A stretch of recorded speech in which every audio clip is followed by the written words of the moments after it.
Eto na, simula na po ng magandang balita at kalbaryo naman ito sa mga merong itinatago na posibleng kanilang kayamanan na hindi natin alam sa nakalipas na mga taon at panahon. Ito po ay matapos formal na nagpalabas po ng memorandum o kautusan, direktiba si Ombudsman Boying Remulla at kanya pong inutusang ilabas ang SALN, Statement of Asset and Liabilities ng lahat ng government official na sa nakalipas na administrasyon at taon ay hindi po inilabas ng ombudsman. Ngayon po sa ilalim ng liderato ni Remulla, hindi daw pwedeng hindi ilalabas yan kasi yan ay public document. Yan ay sinasabi ng saligang batas na dapat ilabas sa mga government official. Ibig sabihin, mandatory o yan ay obligasyon na malaman ng taong bayan kung nagpayaman ba, ano ba ang naging kalagayan ng pamumuhay at ari-arian ng isang public official ng ating gobyerno. Yun po ang purpose ng SALN. Okay? Mula presidente hanggang barangay chairman, lahat ng naghahawak ng pera ng mamamayang Pilipino sa local and national government ay dapat nakasaad dyan ang lahat ng asset, lahat ng meron sa mga politiko at mga government official. Every year yan. Hindi yan isang beses lang. Every year yan. Taon-taon dapat ideklara. Okay? Kasi pagka halimbawa yung iyong dating asset ay maliit lang, biglang lumaki, aba, may problema ka. Nang abuso ka sa kapangyarihan, pwede kang kasuhan. Yan po ang purpose ng SALN. At dahil dyan sa galaw na ito ni Remulla, isang magandang pagkakataon. Ang hindi pa malinaw kung magsisimula ba itong order na ito ni Ombudsman ng 2016 hanggang ngayong 2025 or dito lang po sa at least 3 taon ng Marcos administration. Pero para sa atin, para sa akin, para sa ating lahat ng mga Pilipino, dapat mula pa noong 2016 ang dapat ilabas na SALN ng mga government official kung para malaman natin kung sino nagpayaman o hindi. Para din doon sa investigasyon ng flood control scam na ito'y nagsimula 2016 at hanggang ngayon 2025. Dapat ganon din po ang ilalabas ng mga SALN, Statement of Asset, Liabilities, and Network ng lahat ng mga nasa gobyerno.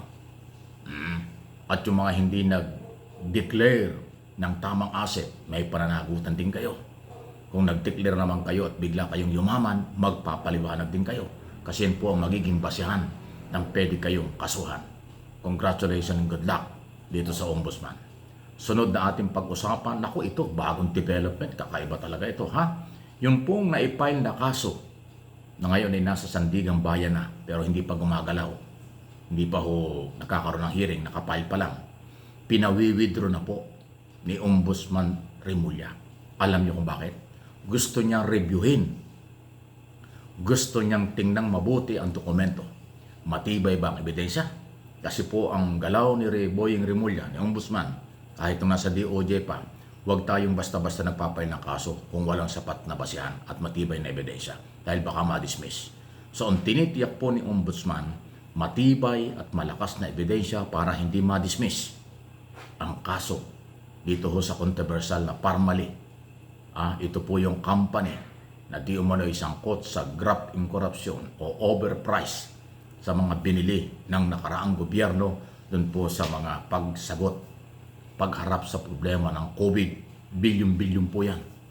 Na nauna pong sinasangkot dyan sina former Secretary Duque, former Undersecretary Christopher Lau ng Department of Budget and Management at iba pa. Meron pa hong magkakapatid dyan na mga involved yung taga Parmali ang kinasuhan. So, hindi pinawi-withdraw para huwag ituloy ang kaso. Hindi po yun. Pinawi-withdraw para doblehin, i-double check yung dokumento. Matibay ba ang ebidensya?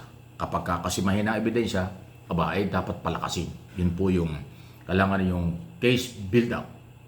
Palakasin ang ebidensya nang hindi po tawag dito, ma-dismiss. So yung lahat ng sangkot dyan, delikado, mananagot kayo sa dami po ng mga pwedeng panagutan ninyo.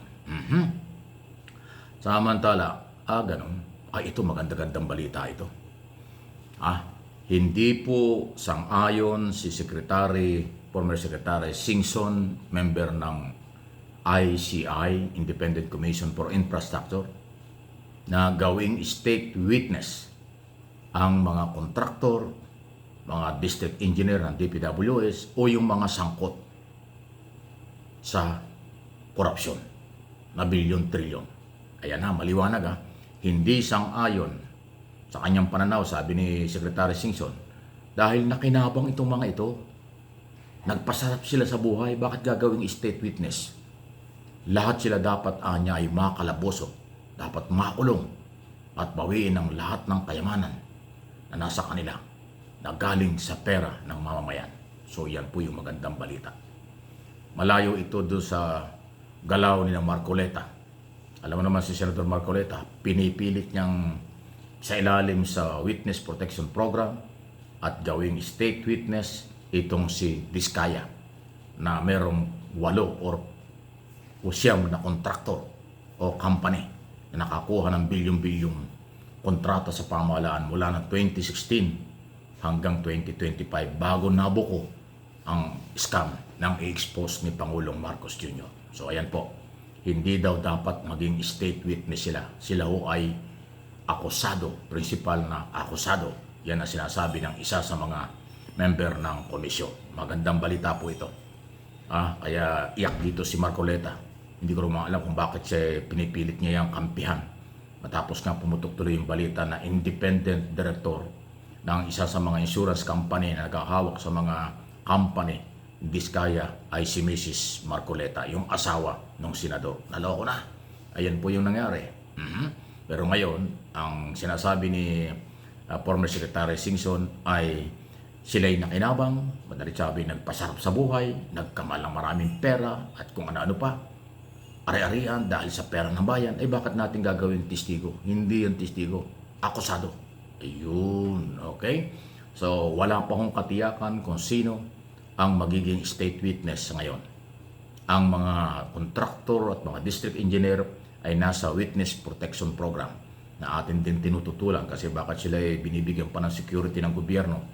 Gumagastos pa tayo, dapat sila ang gumastos sa kanilang sarili. Kung paano proteksyonan ang kanilang buhay, di ba? Tayo pang gumagastos dyan. Pero iba ho yung Witness Protection Program kaysa sa state witness. Pag sinabing state witness, maaaring hindi ka nakakasuhan, nagiging testigo ka ng gobyerno laban sa mga korap o nagsamantala sa pera ng bayan. Ang problema ito, mga ito kasama rin sa nangurap bakit naman nga gawin testigo? So ayan po ang paliwanag yan. Any comment, reaksyon, malaya po kayo.